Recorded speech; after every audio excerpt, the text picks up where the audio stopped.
Hi friends, how are you today? Welcome back to PPKN class.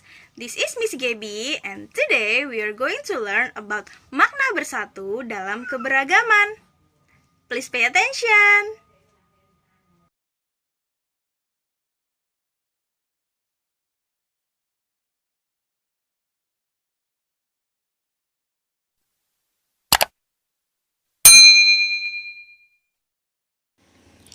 Sebelum kita masuk pada materi, Miss Gaby ingin mengingatkan materi yang telah kita pelajari sebelumnya, yaitu KD 3.1 tentang sikap bersyukur sebagai pengamalan sila pertama Pancasila dan tentang menghargai perbedaan atau keberagaman sebagai pengamalan sila kedua Pancasila. Masih ingat bukan bagaimana bunyi sila pertama dan kedua Pancasila? Bunyi sila pertama Pancasila adalah ketuhanan yang Maha Esa dan dilambangkan dengan gambar bintang. Bunyi sila kedua Pancasila adalah kemanusiaan yang adil dan beradab dan dilambangkan dengan gambar rantai. Sudah siapkah kalian belajar materi yang baru? Mari kita belajar bersama. Tema 1, subtema 3, makna bersatu dalam keberagaman. Tujuan pembelajaran kali ini, kalian diharapkan mampu memahami makna bersatu dalam keberagaman. Kalian dapat menjaga persatuan dalam memberi dan menerima saran dan menghargai segala perbedaan yang ada di sekolah. Masih ingatkah kalian apa yang dimaksud dengan keberagaman? Keberagaman adalah bermacam-macam, berbeda-beda. Kita menjumpai keberagaman dalam kehidupan sehari-hari. Keberagaman terlihat dari ciri fisik, warna kulit, sifat, kemampuan, dan kegemaran atau kesukaan. Ada yang berbadan tinggi, ada yang rendah. Ada yang berkulit putih, ada juga yang sawo matang. Ada yang cepat dalam berlari, ada yang suka menari, dan ada yang suka berenang ataupun suka membaca.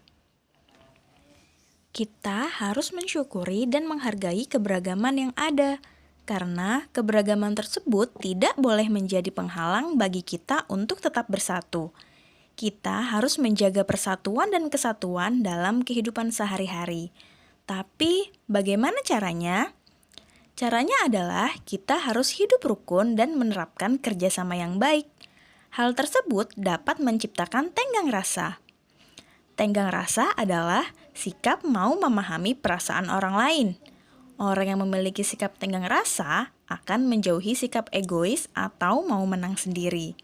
Sikap tenggang rasa merupakan pengamalan dari sila kedua Pancasila. Lalu, bagaimana cara mewujudkan kerukunan? Yang pertama adalah mengajari teman yang kesulitan memahami pelajaran. Misalnya, apabila kita pandai dalam belajar dan ada teman kita yang kesulitan dalam memahami pelajaran, kita harus membantunya dengan cara mengajarinya. Dengan begitu, teman kita akan lebih paham. Yang kedua adalah bekerja sama membantu teman yang tertimpa musibah. Apabila teman kita tertimpa musibah, kita dapat bekerja sama mengumpulkan dana untuk meringankan musibah yang telah menimpa teman kita. Dan yang ketiga adalah mau memberi dan menerima saran dari teman. Apa itu saran? Saran adalah suatu pendapat atau anjuran yang dikemukakan untuk dapat dipertimbangkan sebagai penyelesaian suatu masalah. Berikut cara yang baik untuk dilakukan saat memberikan saran. Yang pertama, ucapkan dengan bahasa yang santun. Jika teman kita melakukan kesalahan, ingatkan dan berikan saran dengan santun agar tidak menyinggung perasaan teman kita yang diberi saran. Yang kedua, beri solusi yang paling mudah untuk dilakukan. Jangan berikan solusi yang sulit, berikan solusi yang mudah dan masuk akal. Yang ketiga, jangan memaksakan saran untuk diterima.